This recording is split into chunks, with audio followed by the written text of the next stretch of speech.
All right, I think we are rolling. Well, Tiffany, welcome to the show. Thank you again for taking the time to do this. And just to get started, I want to let you know one thing that comes across in all of your content on the podcast, YouTube, Instagram, and everything is your positivity. It's like Oh. radiant. You know what I mean? Your energy is just undeniable. It's something that I really appreciate. But I want to go all the way back to how this all got started because I know that you've been doing the teaching thing for over a decade now, but that's not where you started and it was something very different. So can you kind of take me back to the beginning of your professional career and how you ended up working for NASA of all organizations? Sure, sure. Thank you first. Thank you so much for having me. I'm Of honored course. that you asked me, Tony, and I appreciate the compliment as well. I'm glad that that is what is coming across whenever someone sees me on camera or hears a podcast from me. To answer your question, Tony, so yes, I did work for NASA. My major when I was in college, I graduated in 2004, and I had a double major. I had computer science was one of my majors and also commercial art. So I combined the two and I became a web developer for NASA upon graduating from college. And it was a great job. Great coworkers, great boss. I'm still in contact with some of my coworkers. My boss was amazing. He was just a great guy. So it was an amazing place to work at. The environment was amazing. And I was fulfilled in many aspects, but there was one aspect that I was not being fulfilled in, and it had nothing to do with NASA. It was more of my goal in life is to help as many people as I possibly can. And at that time, I felt like I could help even more. Even though I was doing well in my job, I loved my coworkers and my boss, I wanted to do more. So that's, in a nutshell, what led me to quit my job at NASA. Now I'm curious to know what your parents do for a living and is that at all tied to your mission to help as many people as you can or is it faith based or where does that drive come from? It's faith based. Okay. So I am actually a Seventh day Adventist. I have Okay. been a Christian my entire life, and that is and was, is, and will always be the driving force, that desire to help as many people as possible. And Tony, it goes to, when I study the word of God and I see how Jesus treated people when he was on the earth, my goal is to have the same effect on people while I'm here on this earth. I want to make people's lives better, help them achieve their goals, and just make the world a better place. So it is definitely faith based. Hmm. Jesus and God, they've made such a great impact on my life. I want other people to experience the same joy that I experience every day. What about your parents? What line of work were they in when you were growing up or when you were at university? So my mother is in the medical profession and my father was in computers. So he Okay. actually was in the military for 30 years. So he worked with planes, but he also worked at IBM. So that's where the computer side came in. My dad worked with computers Okay. for several years for IBM. I see. What branch of the military was he in? Air Force. Okay. You never considered joining the force? So I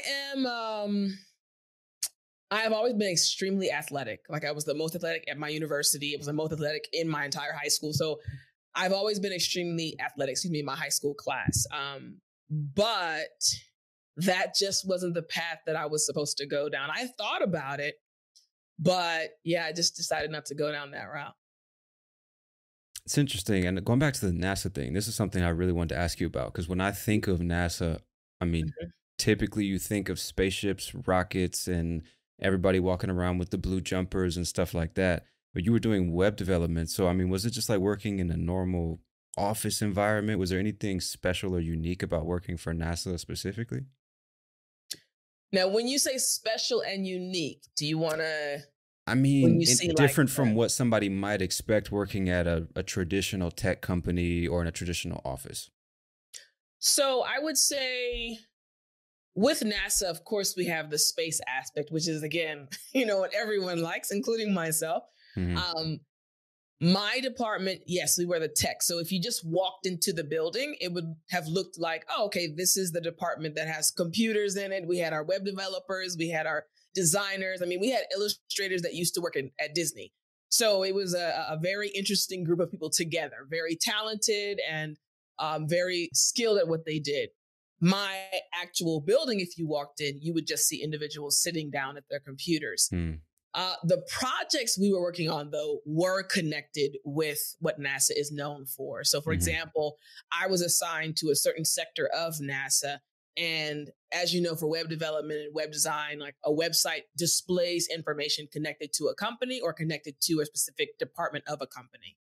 I was tasked with managing a certain sector of NASA and that website for NASA. Some of our websites were internal and some of them were external. So a part of what I was developing was external and a part of it was internal. And so how long were you there working at NASA? I actually started my internship with them. So I was an intern with them when I was in college for about, I think it was on 2 years. And then when I came out, I actually worked for them for 2 years. Okay. So 4 years total. So when you left NASA, you were how old? I was 20, 22, about 23 or 24. 24 years old, which is a really interesting time to make such a, I don't know if I should say drastic, but a pretty big career shift to go from tech and working at NASA to then decide you want to go into teaching. Now, neither one of your parents were teachers. So how did you go from web development at NASA to deciding, you know what, I want to teach people how to speak English? Very good question. So yes, it was a very big decision. I'm the youngest in my family. I have 2 older sisters. So being the youngest, I graduated, I bought my house, I had a good job. My parents were like, we've done a good job. We've done our job, we're done. So I still remember the day I called them to tell them I was quitting. There was a pause. My mom said, oh, okay. My family, we are very close. We talk multiple times a day. So we're extremely close family. And my dad, he calls me baby girl. Even though I'm 40 now, he's like, baby girl, I'm not sure that's God speaking to you. And of course, we laugh about it now. But I'll never forget that day because, again, at the age I'm at right now, I can see how that was a shocker to them. Right. But to answer your question, I didn't quit NASA to teach. I actually quit NASA, again, going back to my desire was to help more people, and it was very connected to my faith. And I felt like God was leading me to quit my job so that he could use me more in another area. I'm not going to lie to you, Tony. I also was a bit confused, but something that every friend that you'll meet, one of my friends, family members, anyone that knows me well, they'll tell you that I love God and I'll follow his leading wherever he leads. Even if it doesn't make sense to me at the time, I'll follow his leading.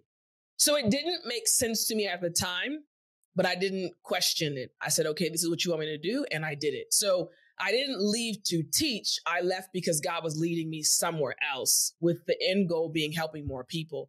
So actually, there was a time period of about 12 months before I went to South Korea to become an English teacher. During that 12-month period. So I'm also an artist. I actually was painting for that 12-month period, selling my paintings prior to going to South Korea. Oh, shit. So I was doing that again with the end goal, trying to help more people, trying to help people understand how amazing it is to have this strong relationship with God and how God wants us to care about each other. It's really about helping other people, not being such, you don't want to be a selfish person. You want to be a person that helps other people. So I was trying to share that with others and I was doing it through art. Then the call to go to Korea, and I was actually an English missionary. So I taught English at a Christian institute in South Korea, and we taught English and we also offered Bible classes in English. So I was actually an English missionary. So when I went to Korea, prior to going to Korea, I was not aware of the fact that I had a skill for teaching because I never was a teacher.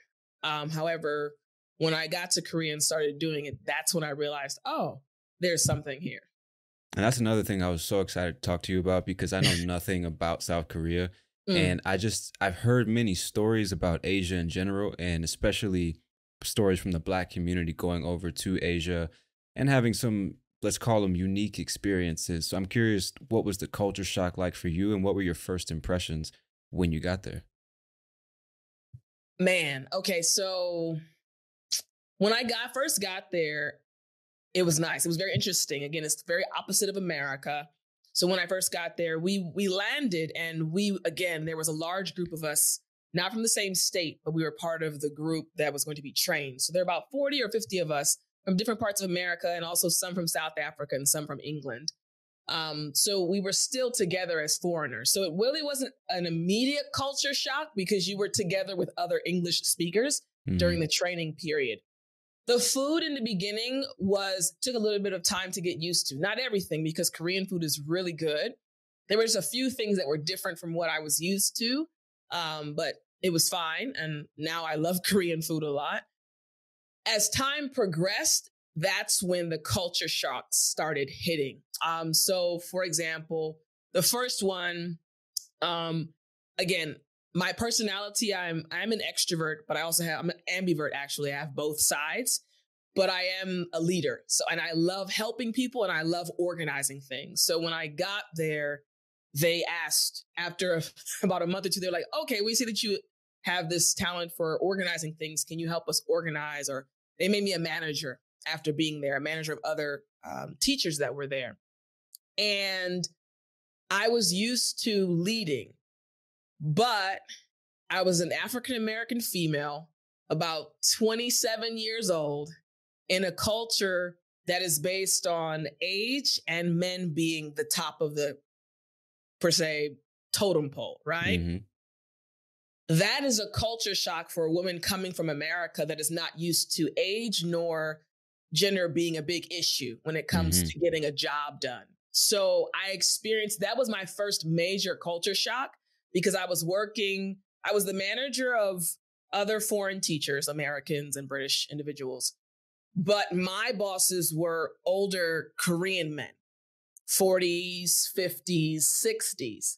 That didn't faze me because I felt like we were relating to each other based on our positions, but we weren't. That was the biggest culture shock for me because we started butting heads a bit, but then I had to learn more about the culture and realize this has nothing to do with me as a person.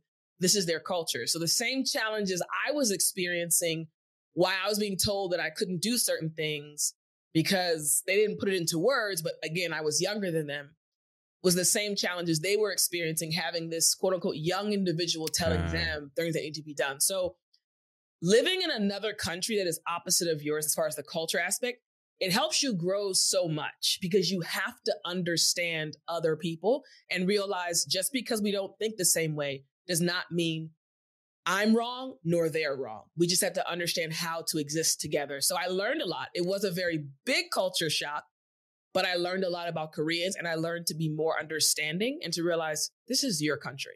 I can't change you. So let me just kind of go with the flow and figure out how to maneuver and work with you. So that was the first culture shock. I don't know if you had a question. I was going to give you one more, but I don't know. No, please, go ahead. I think the other culture shock that ended up not being as much of a culture shock, because again, being African-American, right? We go overseas and there's this stereotype related to African-American people. I speak Korean. So once I started learning Korean and actually speaking the language well, many times when we were sitting on the, say, metro, on the, like inside of the bus or in the train station, people would stare, right? And before I could speak Korean, it just seemed like someone staring at you, pointing at you and talking about you in a negative way because you weren't able to understand what they were saying. After I learned how to speak Korean, same situations, but they were literally saying, oh my goodness, it's a Black person. Their hair, wow, it's so unique. I've never seen a hairstyle like that. So you see how the smile came on your face immediately. They're really just curious because even though, yes, there are quite a few Black people in South Korea near the military base, when you go to the outskirts of the city or different parts of South Korea that foreigners aren't really kind of seen too often in, you're going to get those stares and those points. But when you understand, they're really not saying anything negative about you. 9 times out of 10, like once I could speak the language, I was like, oh, this is really not a bad situation. I had one situation I'll never forget. I walked into a train packed, like New York City type packed, shoulder to shoulder. And there was a group of teenagers, probably about maybe 9 or 10 teenagers. And I walked onto the train and they were right kind of next to me. They didn't know I could speak Korean. I said, let me just sit and observe. So they were all looking at me and kind of talking and like chuckling or pointing, but I understood what they were saying. Literally, oh my gosh, I've only seen a Black person in a movie. Look, she's here. And I think I might have had an afro. Like they were just being kids. Yeah. So I let them get their comments out. And then I turned and I started speaking to them in Korean. And they were like, oh my goodness. And like, you could see their faces light up. So, and I talked to them for a while. And in my head, I said, this is going to be their first experience with a Black person. And it's going to be a positive experience. So what is considered a culture shock because we don't speak the language, in actuality, it's just they just don't know about Black people. So many times, 9 times out of 10, there is always an exception to the rule. I've had other friends that have had negative experiences. They really weren't saying anything negative. They were just very curious. They had never seen a Black person in person and they just were curious. Yeah. So. Most of the time, that's what it is, right? And that's the beauty, I think, about traveling is you kind of, if you're open-minded enough, you get to get immersed in a different culture and you'll understand a lot of stuff that you thought or heard about. It's just nonsense that people are repeating a bunch of times because they heard somebody else say it. When you can go and experience it for yourself, you see like, nah. Most of the time, it's not hatred-based. It's nothing malicious. Exactly. They're just like literally, which is crazy for us to think that people never seen a Black person in real life before. Even to this day, that blows my mind, man. So I think that's one reason that Americans in general, we probably don't travel enough. I get the impression that we're so like, focused on what's going on inside our borders, but we don't really get out enough. And for that reason, we're kind of clueless. I think that's maybe true for a lot of people around the world. We're kind of clueless and we make all these assumptions. But once you can finally leave your home, you see like, man, people are just people. And you probably do the same thing to people you're curious about whenever you leave the house. It's not like always about hatred or discrimination. It's just like you don't know. And if you, a lot of times people are also afraid to say something. So they just naturally just look at you like, damn.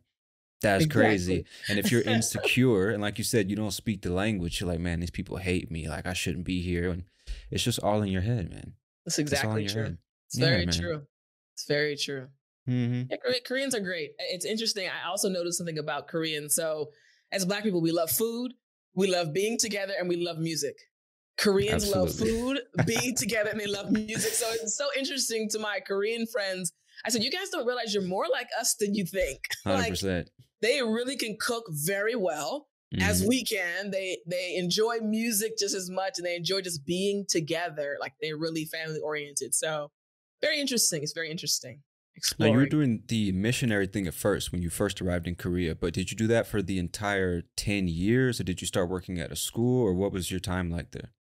So yes and no, and I'll explain. So when I got there, I was a missionary English teacher. I was always involved with the mission throughout my 10 years there. In my second year of being there, I let them know, hey, I want to speak Korean. I want to study Korean. And they arranged my schedule to where I would study in the morning at the university, paying out of my own pocket. And in the evening, I would teach my classes. It got to be a little bit overwhelming once I moved up in the levels because Korean is not the easiest language to learn. So long story short for that part, I was informed about this Korean government scholarship. Very hard to get, long 6 to 8 month process. It's very hard to get this. So I got the scholarship and the scholarship setup was they pay for you to get your education and they give you a monthly stipend. So that was a 2.5 year period in the midst of me being the missionary English teacher. So when I got the scholarship, I actually spent 2.5 years going to school, and then I was able to get a master's degree as part of the scholarship program in Oriental painting. But during that time, I was still going to the same institute that had a church connected to it, and I was still going to church there and then helping with the mission work. So I wasn't being paid by the school, but I was still doing mission work and helping with their English program at the same time I was studying. So that's kind of where it kind of overlapped a bit.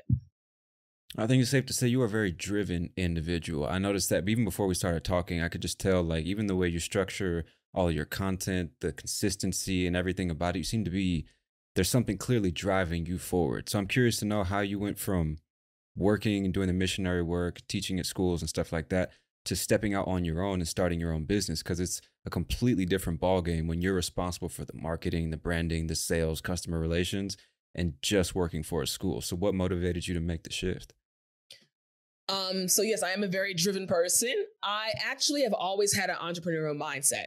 I was 9 years old back in the day before all technology was out. I was going door to door selling pictures and painting. shit. So Okay. I've always been an entrepreneur.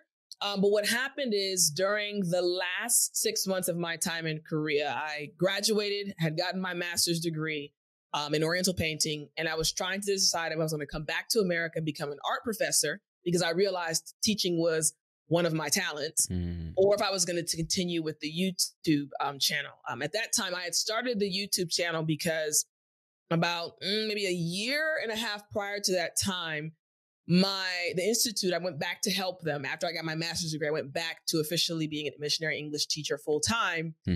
My boss at the time recognized that I had a passion for teaching, and we had students that were graduating from our program, but they wanted to come back and continue studying, but we had no curriculum for them. So my boss, a Korean gentleman, he approached me and said, Tiff, would you create a curriculum for them? I was like, no problem. It wasn't any extra pay. I've just always enjoyed setting up plans, study plans, and helping people get to a certain level. So I created this entire curriculum and we tested it out for 2 months. And in a 2-month period, my students went from not being able to give a speech up front. They could speak English, but at the end of that 2-month period, they were each able to give a 15-minute speech in English with no notes at all. Things that even Americans struggle to do. Yep. And so when that happened, I realized something's here. And again, it goes back to the continual thought that goes through my mind. I want to help more people. So when I saw that those 10 students were able to accomplish that in 2 months, I thought to myself, oh, I can help more Koreans. Let me go to this YouTube thing. So I started a YouTube channel and put the same lessons that I had taught them on the YouTube channel. Again, because I was a web developer, tech and design, those are things that I already knew how to do as far as like using them on the platform. Yeah. What I realized, though, was that YouTube was not just going to shooting content to Koreans. I had students now in Africa and different parts of India. It was trickling in, right? So prior to coming back to America, again, it all goes back to my relationship with God. My whole goal is to help people. So I always go back to God. God, what do you want me to do? Now, remember, there was a 7-day period praying and asking God, I have 2 options. I can go back to America, become an art professor, or I can continue with this YouTube channel and you'll take it wherever it goes. Just to give you context, at the time I prayed, the YouTube channel was bringing in maybe $50 a month. And I'd been online for several months. It was bringing not even enough to put gas in my car for a month.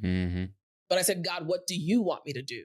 Once again, though, I mentioned earlier, if God tells me to do it, I don't question it. I just follow. And at the end of that 7-day period, a Korean television company that I had never contacted sent me a message and said, we found you on YouTube. Mind you, I was only making $50 a month. So it wasn't like I was huge on YouTube. And long story short, they wanted to put my content on Korean television. So fast forward, we signed a 3-year contract. They gave me enough money to come back to America to start the business. So it was basically the sign I needed at the end of that 7-day period. This is where you want me to go, God. I didn't see how he was going to use it to bless people, or I really want to help people to understand like the beauty of being a Christian. He said, just follow me and I'll take care of everything. So that's why I started the company coming back to America. That's why I started Speak English with Tiffani. All because I wanted to help people. God said, this is what I need you to do. Fast forward, we're at 2.2 million subscribers, I think. 2.2 million subscribers. Yes. Yeah. Incredible. So they just sent you a random email and said, hey, we love your content. We want to put it on national television. It was as simple as that? Yeah. Literally, which is why I knew it was God, because again, I had never even seen the channel. They're like, yeah, we saw your content. We wanted to know, can we sign a contract to distribute content on the television broadcast station? I was like, is this a joke? But I met with them, went to the office, met with them. We talked, signed contracts and everything. Yeah. So you must be like a superstar in Korea at this point. That's the interesting thing, Tony. So I get stopped. I'm in America. I get stopped periodically. But I can tell you my audience is probably about 0.5% Korean. No shit. Right. So that also shocked me as the channel continued to grow. Again, understanding the power of YouTube. And Mm-hmm. that's, I'll encourage whoever's listening, if you have an idea, start a YouTube channel. Start it because you have a desire to help people. And whatever niche you want to do it in, that's fine. But YouTube is literally a way to touch so many people around the world. So I honestly, if I have to go to Korea later on this year, and I'm sure I'll get stopped, but I still get stopped in America in my own neighborhood because there are students I have students literally from every country you can think about. And many of them are immigrants living in America because I focus on intermediate and advanced English learners. So many of them can speak English, but they're not able to express themselves like we can. So I'm just helping them kind of get over that little hump. So yeah, I do get recognized, and I'll take a picture and talk to them and stuff. Yeah. That's cool. I'm sure that's very humbling, man. I mean, to think that you just started posting just videos like any other person on the internet, and 5-10 years later, it's like people stop you in the streets just to tell you how much that you've helped them, man. It's incredible. And that's actually what I want to ask you about as well, because there might be somebody listening, no matter what language they speak. Maybe they want to start a YouTube channel, or they want to teach languages, specifically English, even more specifically. What recommendations would you give to somebody starting in 2023, especially if they have the mindset where it's like, no, but the market's too saturated, it's too hard, it's not going to work, the time has already passed? What words of advice might you give, generally speaking, to somebody like that? The first thing I would say is, initially I had the same thoughts. When I first started on YouTube, the English teachers that were there were amazing. They're still amazing to this day. Now I'm where they were, in the sense that we're all at the same level now. Almost the same number of subscribers of the people that when I started, they were already there. And the reason I'm saying that is because English is always going to be needed. Those teachers are still amazing. Where I'm at right now, I still suggest those teachers to my students. It's important when you're coming into a new market, when you focus on what you can bring to the market, what makes you unique, and don't worry about other individuals, everything will work out fine. I think that's something that made me quite unique when I started. I didn't care what anyone else was doing because I knew that I could help my students in a unique way. And anything that was not my skill, I pointed them to another English teacher. And I think when you're willing to help your students in any way you possibly can, not trying just to hold them to yourself, you're going to be blessed because you're looking to help the student. The student is the focus, not yourself. So the market, yes, there are a lot of teachers, but there are also, 6 or 7 billion people in this world. So there are some students that still need your help to speak English. And as long as you are passionate, that's one thing I tell individuals when they ask me about YouTube, whether they're English teachers or not. I tell them, with YouTube, it's a slow start. But then all of a sudden, it hits this exponential growth. And the only way that you'll continue in those low points, or those points where you're not making any money or you're not seeming to get as many views as you'd like, is when you keep the focus. Why did you start? If you start to help people, you'll be okay. So if you want to start, figure out why. What do you want to help students do? What is your main focus? And keep that in mind and just go for it.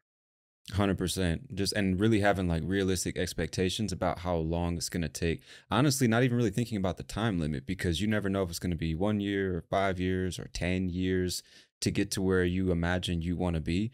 I think just understanding that it's really more about the process of getting better and better and better at the content you make, or the lessons that you're putting out, or whatever it may be. That's so much more important, because I find that everything, all your problems and everything you want in life kind of gets solved by just being the best at whatever it is that you do, and letting the rest kind of take care of itself. But apart from the content itself, especially if you're working for yourself, there's like the business aspect, which doesn't come naturally to everybody. Not all of us at like 9 years old are knocking on doors and selling things. And so I think what that also stops a lot of people, or it's the reason that a lot of people kind of fall off, just because they don't necessarily have the best business sense. So for you, did you ever study formally, or is there anybody that you might point to in terms of like learning about business? Or what would you recommend that somebody does if they've got the creative side or the passion or the skill, but maybe not necessarily the entrepreneurial spirit? Great question. So I can suggest a few channels that are really good. There are tons of books as well.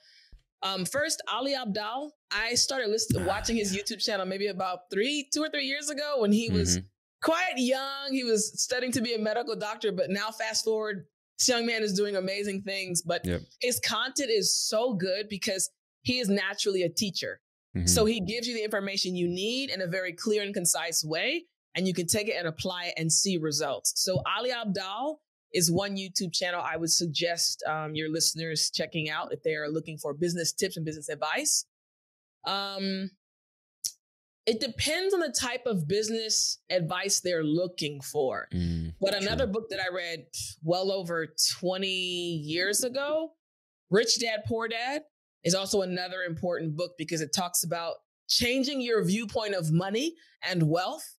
Let me try to think of another book. Oh, another book that I've read multiple times, The E-Myth Revisited. Oh, fantastic book. Fantastic. It's amazing. So that is one of the books that I go back to it periodically just to read it over and over again. I'm looking at my bookshelf right now to see another one that I can. 7 Habits of Highly Effective People. I read that also several years ago, probably 2 decades ago as well. But if someone is not naturally, say, a diligent individual or not naturally focused and they're trying to be more of a focused individual, that's an excellent book. As well as there's another book on habits that's quite popular. It's not coming to mind right now. Atomic Habits? That was really popular. Atomic Habits. That's a good one as well. So yeah, those are things they can kind of read and also channels they can check out that will help them. Now, let's talk about the life of a content creator in general, because a lot of people, I think, have misconceptions about what a YouTuber or a podcaster does all day. And you seem to be like you said, you love organizing things and making plans and everything. So I imagine you are very diligent with your routine because I'm sure like habits basically form your daily experience over time. So what does like a typical day look like for Tiffani? So, I actually, yes, I'm very organized. I am doing a lot, and I've had people ask me, how do you manage your time? So I'll give you, it's actually based on a monthly schedule that I have. Okay. So I base it on a basic 4-week month. Sometimes we have 5 weeks, but 4-week month. The 1 week, week 1 is my recording week. I record every single video you see of me online, whether it be Instagram, whether it be YouTube, whether it be Facebook, every single video is recorded a month in advance during a 5-day period. So there's 1 week of just recording. And what that does is called like batch recording. Yep. So it's a very good way of like your mind getting to this zone. This is the week we record everything. So that week, morning to afternoon/evening, just recording everything. And this is literally probably 50 videos. So a lot of videos are being recorded, but again, I've been kind of tweaking this system for a while and it works well now. So that's week 1. Week 4, I'm going backwards. Week 4 is my organizing week. So I organize everything that I'll be recording the following week. I got it. All of the information. I have an assistant that she creates like my PDFs, right? But I have a system set up where everything that I need for my week 1 videos is organized in week 4 of the previous month. So what happens is week 2 and week 3. Week 2 is my rest week. So week 2, because again, I've been organizing. There's a lot of not stress, a lot of mental work during the organizing week. Then you get to week 1 and it's a lot of physical work. Like, so it's a lot to be on camera for several hours a day, back to back to back, lights and cameras and thinking and everything of that nature. So when I get to week 2, I need to kind of reset. So I use week 2 as my reset week. I don't schedule any meetings. I don't schedule any classes with my students at all. That's the week for me to kind of feel more rejuvenated.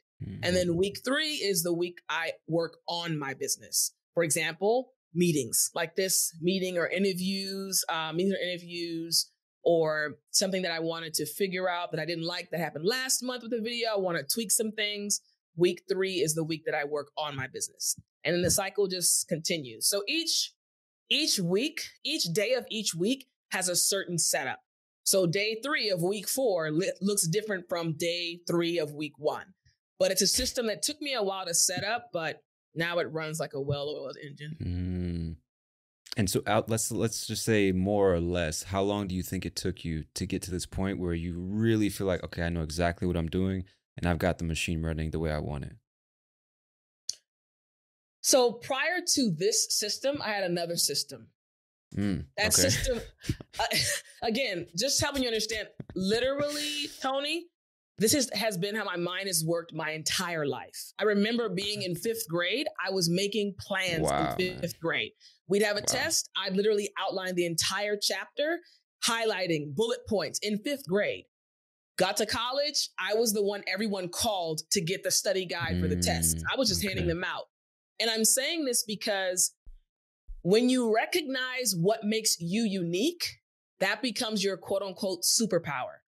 Whatever makes you unique, something that you might not have even realized. I didn't realize this until I started the YouTube channel and students started pointing out, oh, we love your study guides. And I was like, oh, I had been doing it my entire life, even in Korea. But that's when I realized, this is what makes me unique. Other teachers have their unique qualities, but this is what makes me unique. So again, understanding that's how I teach. Literally, I'm looking at my wall in my office. There are plans all on my wall. Calendars for the year, calendars for the month, calendars for the week, like literally broken down. So I've always had a system. I cannot work in a disorganized fashion ever. My students will tell you, I have literally never been late for a meeting, ever. A meeting, a class, never. Like, I just don't operate in disorganization. I don't operate in not knowing what's going on. And that's been a benefit. Students love it, of course. So I've never not had a system. The system prior to this was based on a weekly format. Okay. But as I continued to grow, I was getting burned out. Yeah. Because every week, like recording every week. So Thursdays were my recording days. Fridays were my video editing days. But that wasn't giving me any leeway or any room to go on vacation or any room to, hey, an emergency happened. Now I literally have the second week of the month. That's when I can go on vacation if I want to and not have to worry about anything. The videos are done. They're already scheduled on every platform. No one needs me in an urgent way. So I'm able to go out. So I've always had a system. To develop this system, it was more of learning as I went on. So for some people, it might happen in 3 months. For some, it might take 3 years. It's all dependent upon how you work and managing like your energy, mental energy, physical energy. How do you feel? Are you burnt out? Stop, take a step back and see how you can kind of come back and do a different system or make another system. And that sounds like golden advice for language learners as well, because it sounds so similar to in the sense that I'm sure you get messages all the time about what's the right way to learn English, how long is it going to take, et cetera, when it really does kind of depend on the individual. And what you were saying kind of made me wonder what your philosophy is or what you're looking for in the ideal student, especially as an organized person who is very diligent and you like things to be done a certain way.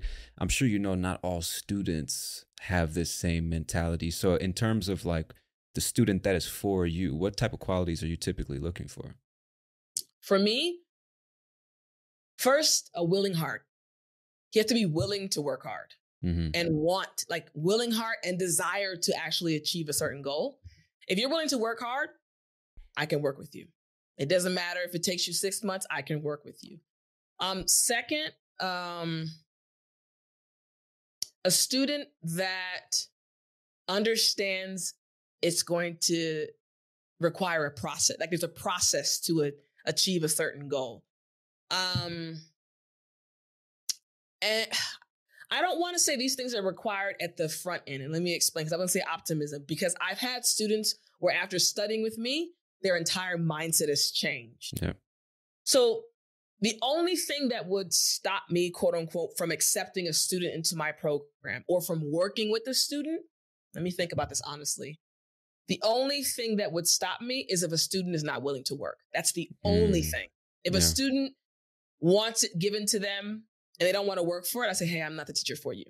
But if you're willing to work, I'm the one for you.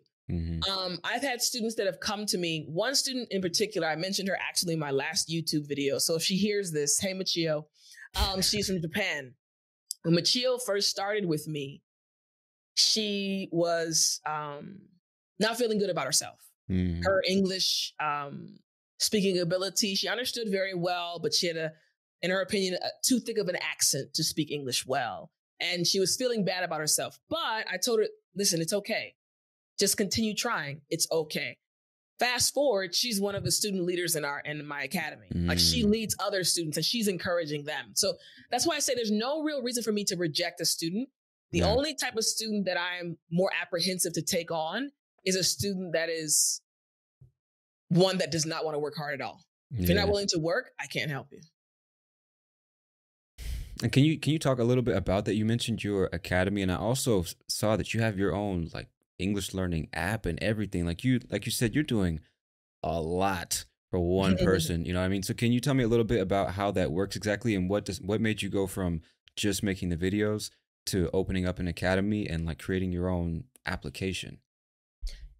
Tony, it all goes back to my one desire to help people. So with the YouTube channel, I kept getting comments. I want to know more. I want to study with you. I want to study with you. Can you help me more? So that's what led me to open the academy, because the academy gives me the opportunity to go deeper and to help more students. YouTube is great. It's once a week, though. It's once a week, maximum 15, 20-minute lesson. But in my academy, when students become members, they get lessons every single day, right? There's one program where it's a daily lesson for them. There's another program where I literally teach them how to talk like you and I. When they're on the advanced level. So it gave me the opportunity to help more. And man, Tony, the lives that have been changed, students amaze me. So students are always coming in saying, Tiff, you've changed my life. I said, I need you all to understand how amazing you are. So many of my students speak multiple languages. They come into the academy already speaking 3 languages, 4, 5, 6 languages, depending on what country they're from. And so I tell them, my job is just to give you a tool. I'll give you this tool, but you're the one that's going to take this tool and literally change your life. So I've had students, one of my students, she's a judge in Haiti. She's probably, I don't know her exact age, but she's a judge in Haiti. And when she came to my academy, she said, you know, I'm a little nervous when I have to go to my daughter's school. My daughter goes to an English speaking school in Haiti. And I always have to have an interpreter. Like she's a diplomat to going to other countries, but she always needed an interpreter. And she said it always made her feel, you know, not insecure, but not good about herself. Right. She's still in my program now, one of the student leaders. She was with me for, I think, 3 months. And in that 3-month period, she no longer needed an interpreter. She travels the world without an interpreter. She goes to her daughter's school now without an interpreter. She interprets for other people. She's been at an airport and had the airport personnel contact her to interpret for a large group of people that could only speak French. Like this is all happening in this short amount of time. And when I hear these stories, I always want the students to realize it's not me. You were already amazing. I just helped you see it for yourself. There's no way one teacher can teach you in 3 months the amount of English you need to no longer need an interpreter. The fact of the matter is you already knew so much. I just came and helped you be more confident in yourself.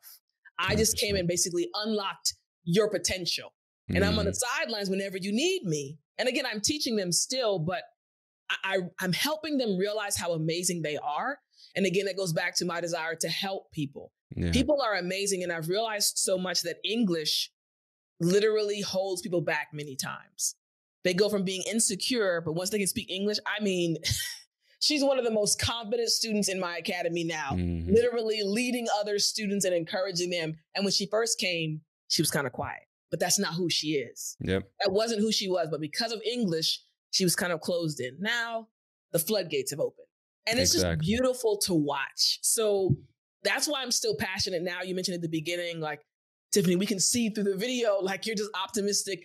I literally get up every day excited to do what I'm doing. Even now, I'm excited every day because I'm watching these students literally transform just from something small that I'm doing for them. So why would I ever stop if I can change so many lives and watch them affect other people? So incredible, man. And I think part of like, it's like I see it as 2 things. One is like the power of the internet these days is just insane that you can set up your camera and reach millions of people with a message that they wouldn't have otherwise gotten ever in life. But then somebody like you, this is why I want to talk to you, because with just so much passion and positivity, Mhm. a lot of times just that is enough to convince a student, you know what, I am going to keep trying. You know what, I Yes. can do it. And then they stick with it just long enough for them to Yes. get over that initial hump. And then they're like, Yes. oh, damn, it wasn't even that hard. I just needed to believe in myself first.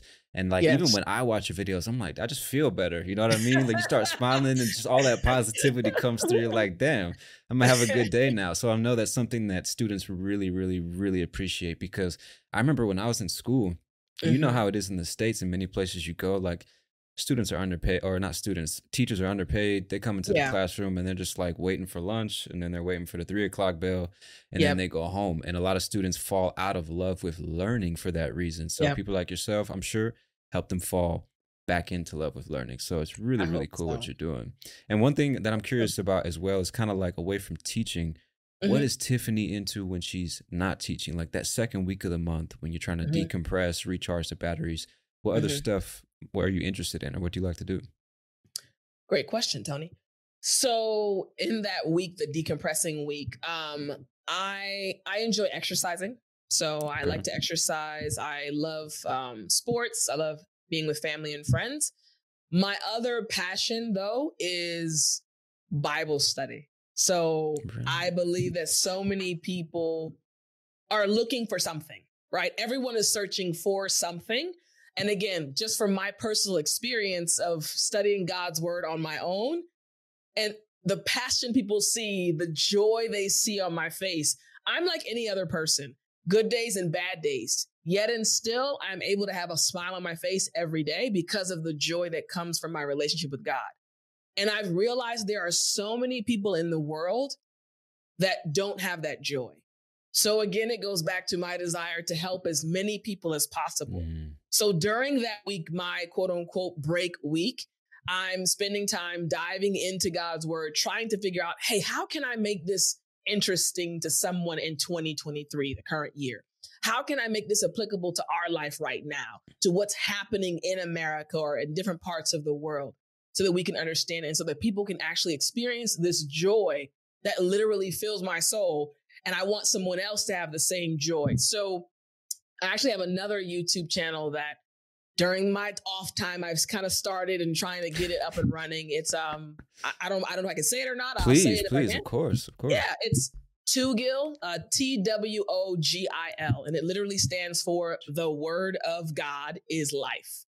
The Tugil, the Word of Okay. God is life, and the entire goal of that channel is just once again telling stories from the Bible, going through the Bible literally verse by verse, and making it interesting and seeing how we can apply it to our lives today. With the end goal just being, hey, this word has really brought joy to my life and the Mm, relationship I have with God. For those that are interested or would like to know more about God, let me share it with you. I'm happy to share it. So, yes, in my free time when I'm not teaching English, I'm trying to teach those about God's word and let them fall in yeah. love with it.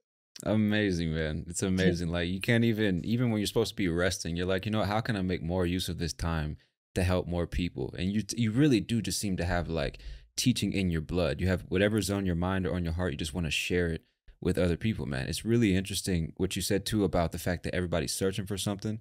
Because I Yeah. mean, I don't know how much time you spend on social media, but I'm sure you Mhm. know there's not, let me say it this, there's a lot of negative influences, a lot of negative messages, and it's Yes. easy to get caught up in that world and addicted to that world, strangely enough. And it seems like a lot of people are just left empty after hours of scrolling on the phone, and they Yes. don't really know where to go or what to do. They don't have the best social Exactly. life. They might not come from the strongest or tightest knit family. And Hmm. I had another guy, his name is Michael Butler. He's a pastor, and he talked more or less about the same thing, which is like a lot of young people these days don't even understand or comprehend the idea of God. They weren't even really Hmm. formally introduced to it. And he also Hmm. spreads that message of like, I'm not going to force it on you, but you could really benefit from getting closer to the word of God and Yes. find something that's much more substantial to cling Hmm. to in your life, because we all go through ups and downs and good times and bad times. And he Yeah. really believes, I'm sure like you, that a solution could be for many people is just learning to walk in faith. You know what I mean? So Yeah. Tugil, Twogil Hmm. is the name of the Yep. channel. Yep. Excellent.